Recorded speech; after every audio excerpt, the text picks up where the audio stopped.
Right off the bat, we have Kelly dressed in something skimpy and talking about how men are fawning over her and that she gets tons of Valentines. But Peggy is worried about poor Bud, who never gets any cards. Bud, though, has clearly decided to approach the day with confidence. He's trying to manifest his Valentine cards. Will it work? It sure doesn't seem like it.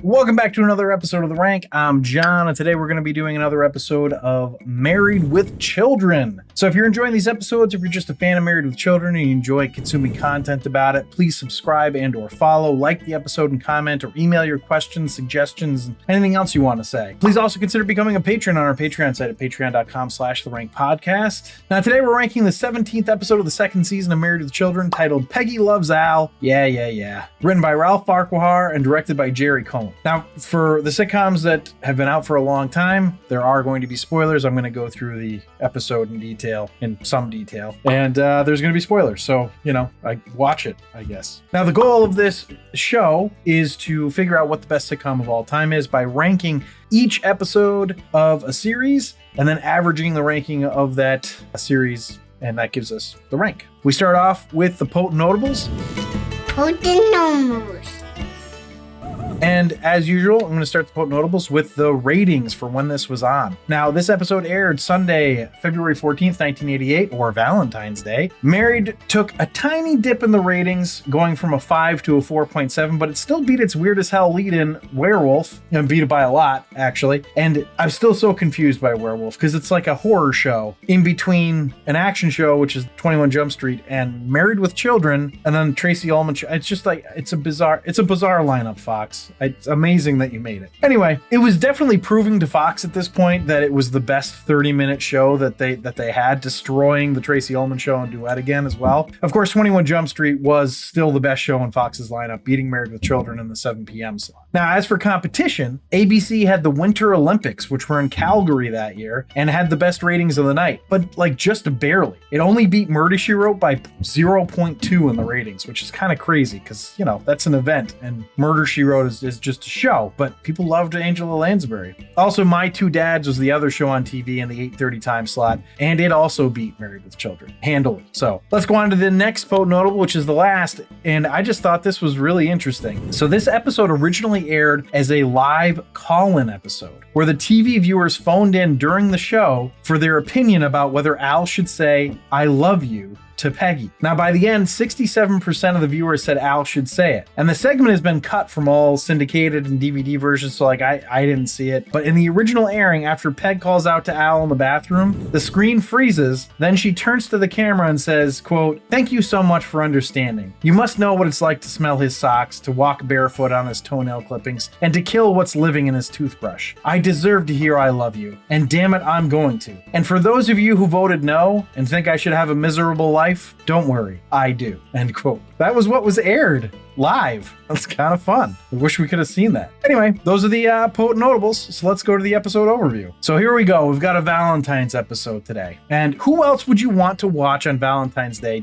besides Peggy and Al? Like, literally anyone else. Right off the bat, we have Kelly dressed in something skimpy and talking about how men are fawning over her and that she gets tons of Valentines. But Peggy is worried about poor Bud, who never gets any cards. Bud, though, has clearly decided to approach the day with confidence. He's trying to manifest his Valentine cards. Will it work? It sure doesn't seem like it. Also, I just want to point out, Kelly, or Christina Applegate here, 16, still 16. So, That's kind of creepy, actually. Yeah. Now, after the kids leave, Al comes downstairs being very Al.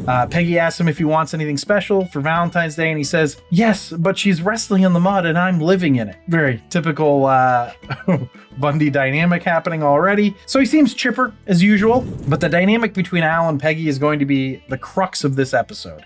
Honestly, I think the show is a lot better when they just have the family dynamic without adding a crazy plot into the mix. Now, don't get me wrong, it's still fun regardless, but it feels more heartfelt, I guess, when it's just focusing on the Al and Peggy dynamic. This one's no different, as eventually Al leaves for work complaining about fat women buying pink shoes at the shoe store on Valentine's Day, but not before Steve comes over to hide his present present for Marcy. Apparently their anniversary is also Valentine's Day, and this is their first anniversary. He wants the Bundys to hide his present for Marcy for him, and I just want to be like, Steve, what about these people has made you feel like you can trust them? Then he makes another mistake, telling Peggy what the present is: 2 tickets to Hawaii. He makes her promise not to tell Marcy, which she of course does later in the episode. And when that happens, by the way, I was actually really annoyed with Peggy. She does it so cavalierly and quickly, it just felt like such a dick move. Anyway, Al and Steve are going to talk a little bit after Peggy goes to hide Steve's gift, and we discover that the Bundy Valentine tradition is that Al is going to begrudgingly have sex with her. Or as he puts it, he's going to slam dunk her one. That's hell for him, but she seems to like it. I mean, what is wrong with Al? This is like a perfectly good-looking woman.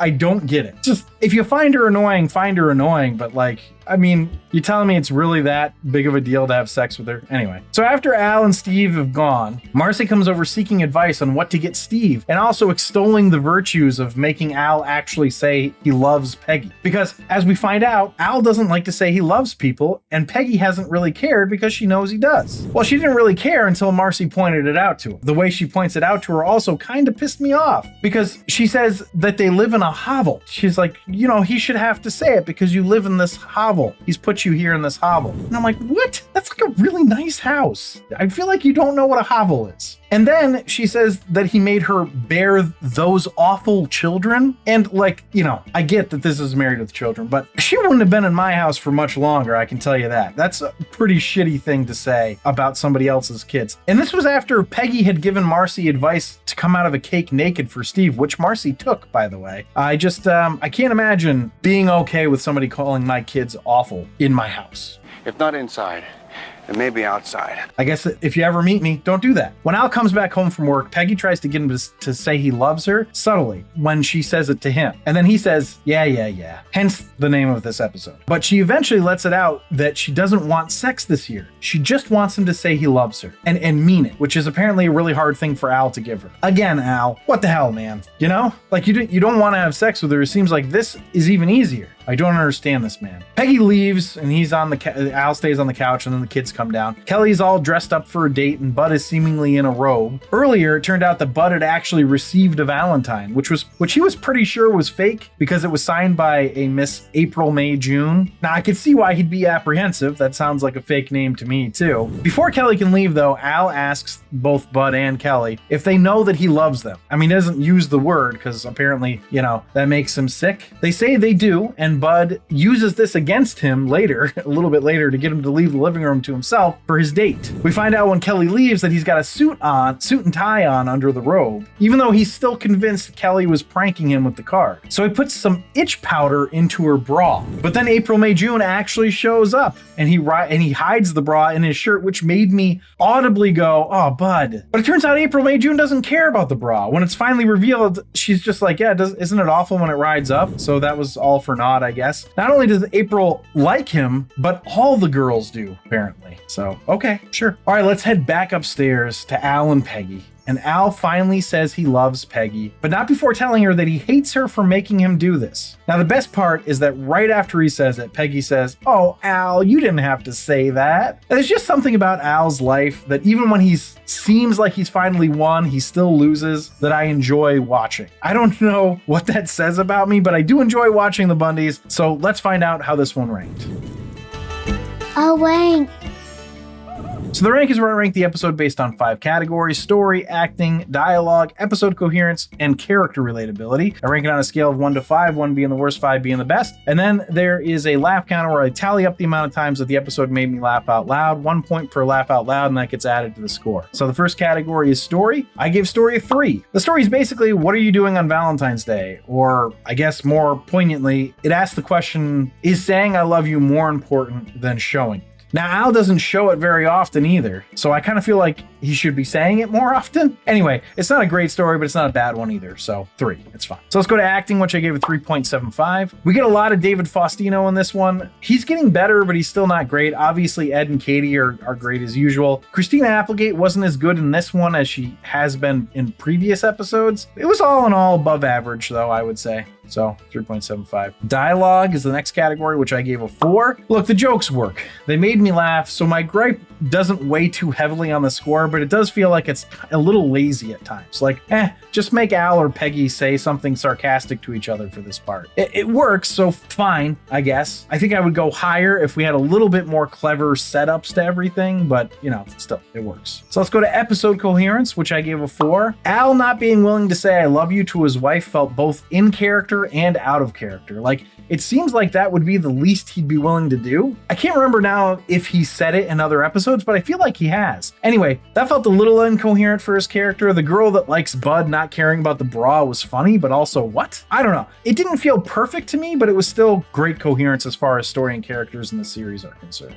So let's go to character relatability, which I gave a 3.75. I can relate to feeling pressured to say you love someone, but I can't relate to that someone being your wife of what was it, 17 years? That's a little bit crazy. So Peggy is definitely the more relatable one. Everyone was decently relatable except Al, which knocks down the score fairly significantly because, come on. All right, so that gets us to the laugh counter. So we had some decent scores here. So a decent laugh counter, we'll put it into a good tier, one of the top 3 anyway. And it did not disappoint. 18 laughs on this one. So this puts the episode total at a 36.5, which makes it a holy grail. Now for the series, the average is now at a 33.1, which keeps the series as I'd watch it again. So thanks for listening and or watching, everybody. If you'd like to see a list of our episode and series rankings, you can do that on our website at therankpodcast.com. Remember to subscribe, review, and comment. And please consider supporting us on our Patreon site at patreon.com/therankpodcast, where you get access to all of our archived episodes. And I'll leave you with this. Why was nobody surprised that Al cheated on his tests in school?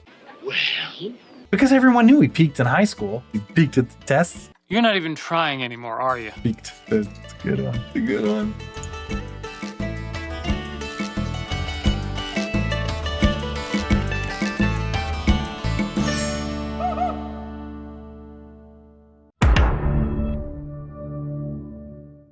Written by Ralph Farquhar and directed by Gary Cohen, or Jerry Cohen. I think it's Jerry. I'm not sure. It's Gerry, which I would think is Jerry, but I'm going to start that over. Here it is. It's Jerry. Oh, Jerry.